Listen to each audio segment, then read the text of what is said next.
Welcome to the podcast, Let the Prophets Speak. Today we are going to continue our study of the book of Judges, chapter 11. We're reading 11b, the second part of chapter 11, and we are reading about the saga and the leadership of Yiftach, of the judge Yiftach. Now,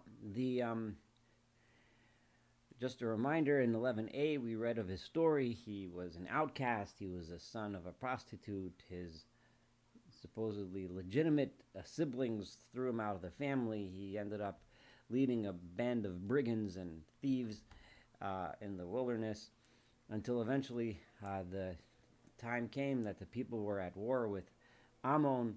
They desperately needed a leader, and they sent a message to Yiftach and asking him to be the leader. And Yiftach said, if I lead and I'm successful, then the people would have to fulfill their promise to him to make him the leader of the people. They said, okay. Yiftach started off his confrontation by an attempt at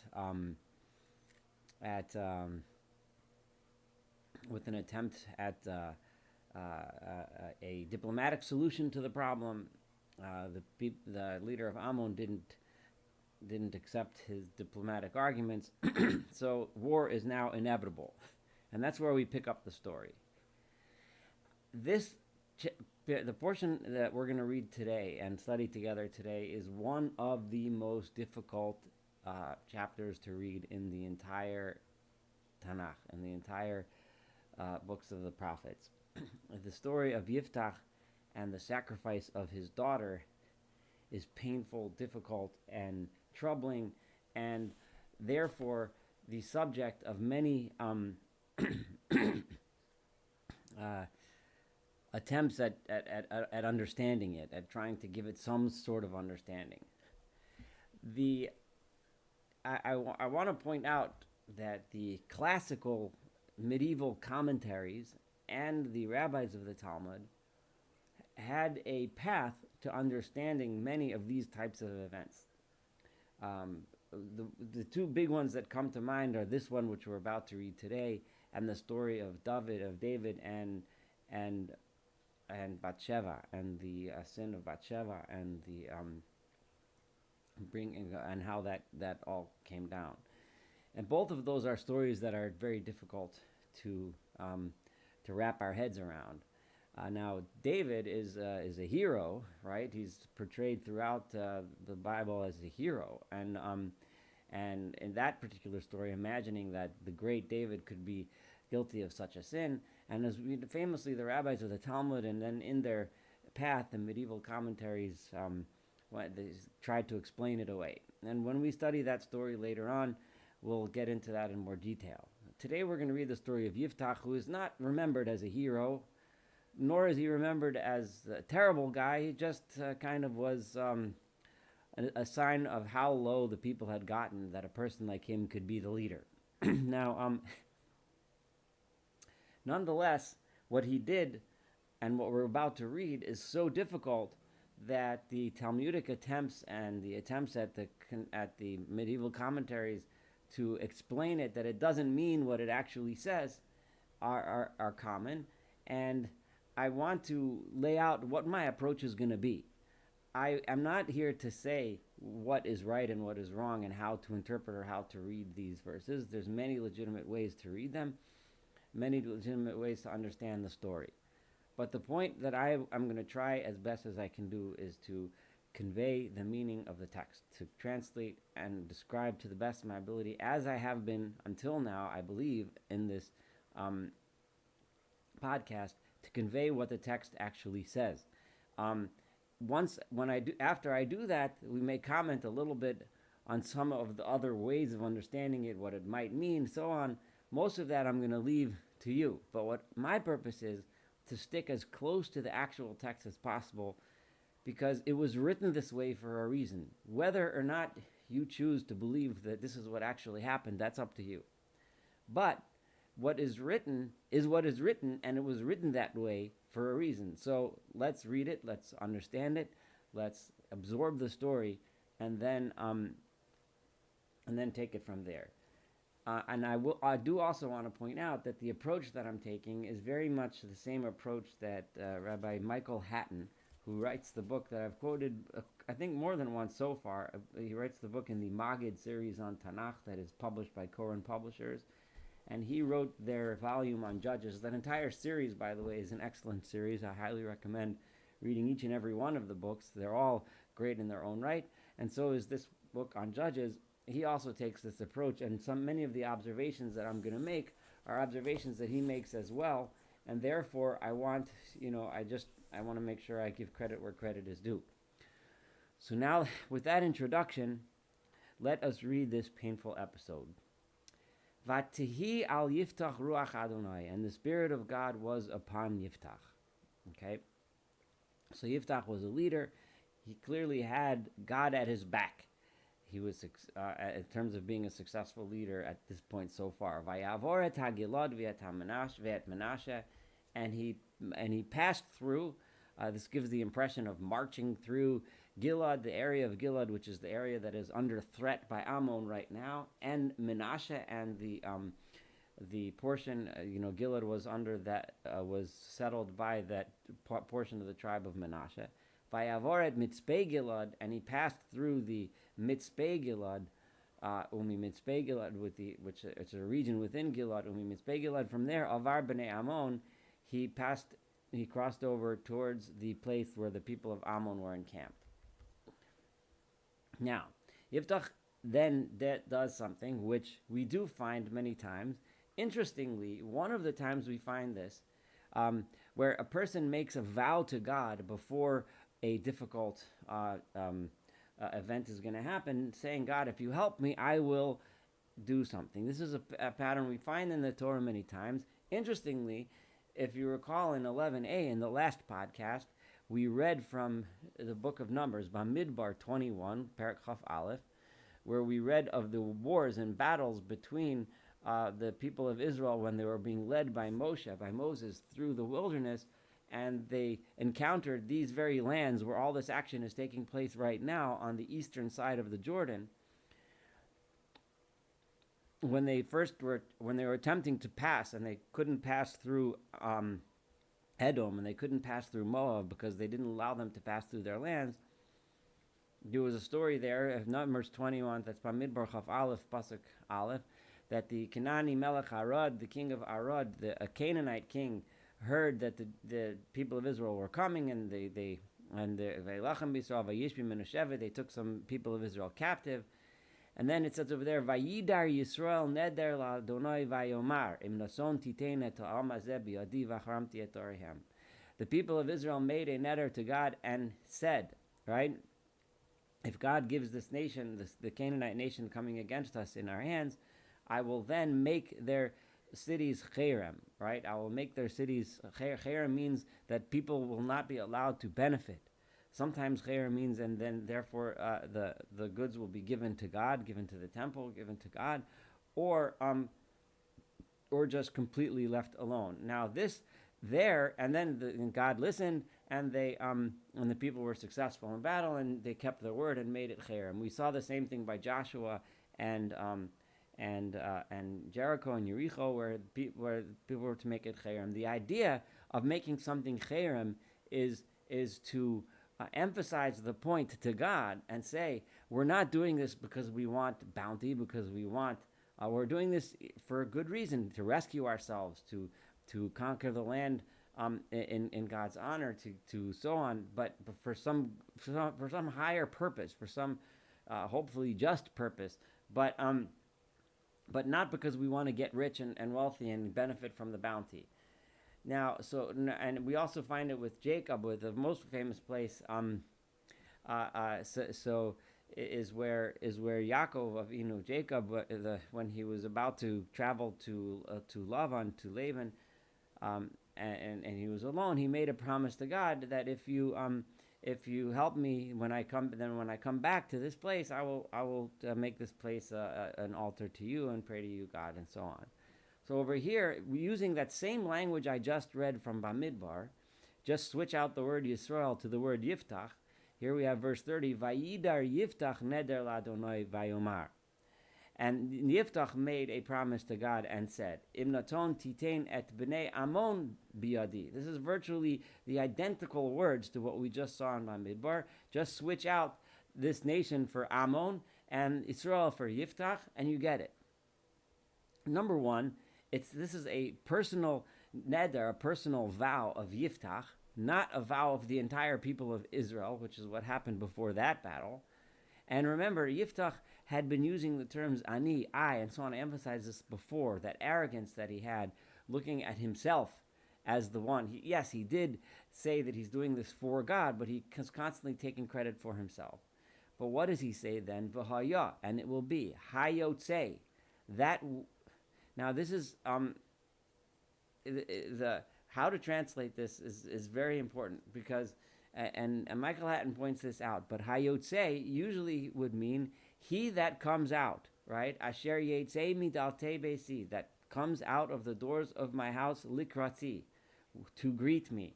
Bishuvi bishalom ibnei Ammon, when I come back in peace from my battle against the people of Ammon. V'haya ladonai, and he will be for God. V'halitihu olah, and I will offer him as an offering. Now, many translations translate, so the Michael Hatton also makes the point, and there is numerous times, I think scores of times, where the Torah uses the language Yotzei likraso. You hear Yotzei midasei vesi likrasi. Okay, those words always, every time it's used in Tanakh, and it's used repeatedly, always means a person meeting a person, right? So it's every single time it's used, it always means that. So let's say likrat. Michael Hatton in his book records close to 40 times where those terms are used, and it always refers to a person meeting a person.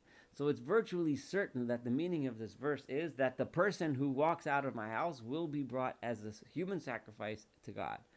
Now, and it also makes sense because it's leaving his house. He doesn't say leaving my field or leaving the pen where they keep the animals. However, I will say that the rabbis of the Talmud and the medieval commentaries, and based on them and others, would translate this that which, as opposed to he which comes out, right? It's that which comes out. In Hebrew, there is no it term, right? So it could mean it rather than he. So Asher Yetzei, it which comes out of my house, will then be brought as a carbon, as a sacrifice. And in other words, with the assumption that it will probably be the first animal that walks out, I will bring as a sacrifice. And then the rabbis just simply criticize Yiftach for, that's irresponsible. How do you know what kind of animal is going to walk out of your house? Maybe it won't be appropriate for a sacrifice. However, I'm reading what the words mean and what the words would have meant in almost any other context, and therefore almost certainly mean here. So Yiftach has basically just said that he wants to give a human sacrifice, which is contrary to everything we know about what God wants from us. So what this really shows here is that Yiftach might have been a very patriotic Israelite, or at least a member of the tribe of Manasseh. He wanted to beat over Ammon, and he wanted to be loyal to God. But he didn't understand the difference between God and the God, that's with the capital G, and the gods with the small g of all the other nations around. He didn't understand that the fundamental idea, which is the idea of monotheism, which is what God is about. God is not just the God of the people of Israel, just like, as Yiftach used in his own language, just like the God of Chemosh, it gave to the people of, who that's the name of the God of the Ammonites, gave to them what they have. So our God, he's in charge of us, and your God is in charge of you, and it's that logic which leads to, how do you worship this God? Well, we sacrifice, we give him, because that's the whole idea of polytheism, is is appeasing that God, sacrificing to that God, and so on. And the ultimate sacrifice I could give is a person who walked, and that was what was very common in those days, as we saw repeatedly. That in Canaan, that was the practice. It was to give human sacrifices. And Yiftach therefore logically does what he thinks is the most how should I say, the most the most devoted act he could possibly do, and promise he can make to God, is to bring God a human sacrifice. Now, Vayavor Yiftach al bnei Ammon lihilachem bam. Then Yiftach then went, after making this vow, he went to out to encounter the people of Ammon, to wage war against them. Vayetneim Adonai biado, and victory came to him. He struck down the Ammonites. Vayakem, and he struck them down. Me aroer viad boacha minit esrim ir, until from Aroer all the way until you get to Minit. 20 cities he captured from them. Viad Avel Kramim, all the way to Avel Kramim. Maka Gedolim Yor, a tremendous victory over them. Vayikon ubnei Ammon mipnei bnei Yisrael, and the people of Ammon, who had been oppressing the people of Israel, were finally subdued before the people of Israel. So now Yiftach is victorious.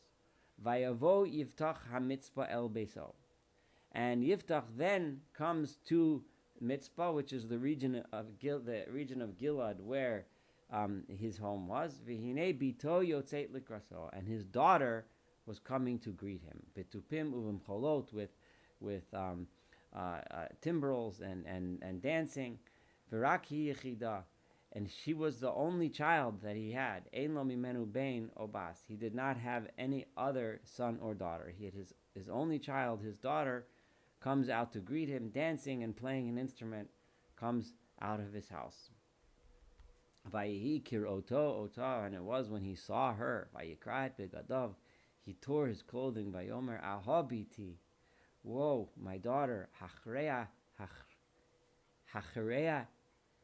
hichratini, vi'at hoyit ba'ochroi, you have brought me down, and now you have become what makes me miserable. You have brought been vanochi patzisi pi el Adonai v'lo uchal ashuv. I have opened my mouth to God, and I cannot draw it back. I made a promise to bring the first person that comes out of the house as a sacrifice to God, and once I made that promise, I have to.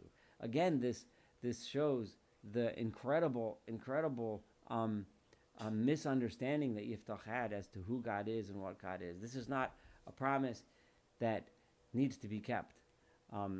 But Yiftach made this promise, and in his mind, he's thinking he has to make the ultimate sacrifice. Vatomer love, and she said to him, her reaction was astounding as well. Pat Avi, my father, Patsisa espicha el Adonai, you opened your mouth to God. Aseli ka asher yatsa mipicha, do to me that which you have spoken. Because God has done for you, given you revenge against your enemies, the people of Ammon. So she says, I will be a willing sacrifice. And she says to her father,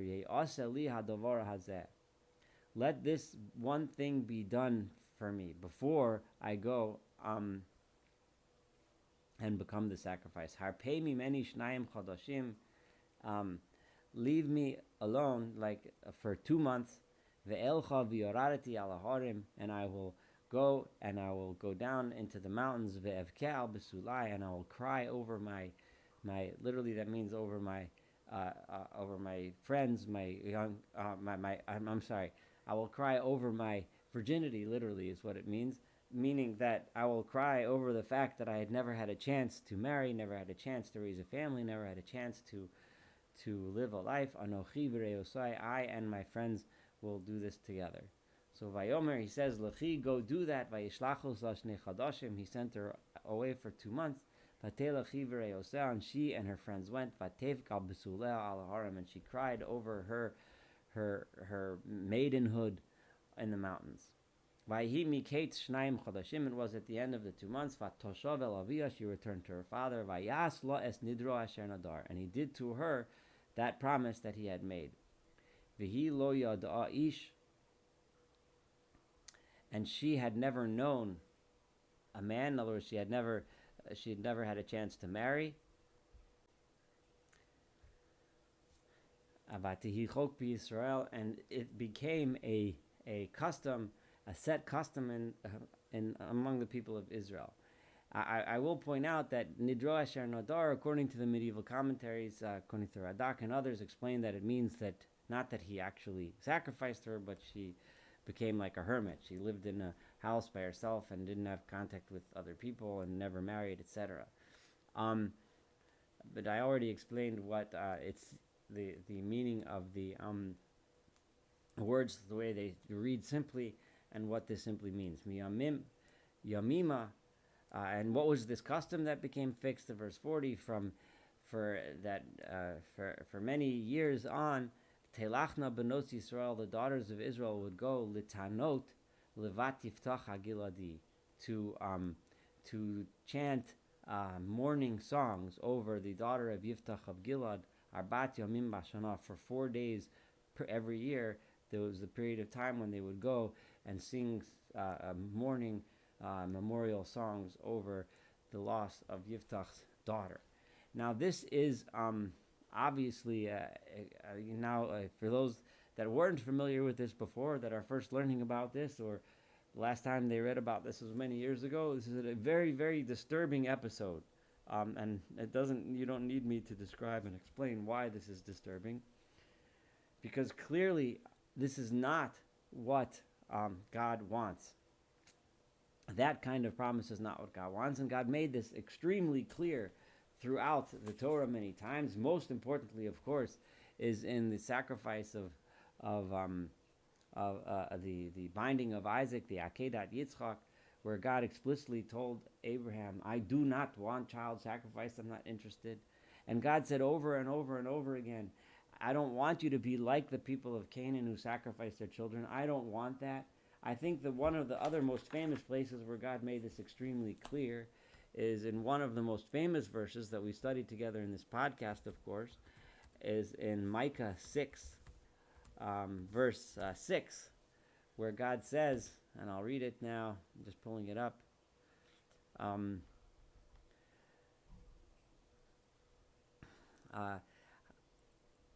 Ha'etein b'chori peshi, right? Verse 6. But Micah is making clear what it is that God wants from us. What does God want from us as people? With what shall I approach God? With what shall I pay homage to the God of heaven? Should I give him sacrifices? Should I give him year-old calves? Does God want all these ram sacrifice? Does he want pouring myriads of oil? Ha'etein b'chori peshi, shall I give my firstborn and to atone for my sins? Pri vitni, shall I give my own child? Chatas nafshi, to atone for my sins? No, this is not what God wants. Higid l'cha adam atov. God, he has told you already what he wants. Uma Adonai doresh mimcha, and what God wants from you. All he wants is ki'im asot mishpat v'avat chesed. He wants you to do justice and to love kindness, v'yatznei alechet im Elohecha, and to walk modestly or humbly with your God. So Micah made it clear, and Jeremiah made it clear, and in the Torah we saw in Devarim many times, over and over and over again, this message that Yiftach did not get. Now we will find soon, as we read, this concludes chapter 11, as we read chapter 12, and we will see what happens with Yiftach's leadership, what the ultimate end of it is, and what happens, and how it descends into greater chaos and disunity among the tribes. So this is a painful episode to read, difficult to understand. I think, my best that I could at reading what the words mean and what the psukim actually state. And unfortunately, we get a deep sense of pain when we realize just how low the people had sunk, to the extent that their leader Yiftach, who himself thought he was being loyal to God, how low things have gotten. Thank you so much for studying chapter 11 together with me. Looking forward to studying chapter 12 and, of course, the rest of this book of Judges together.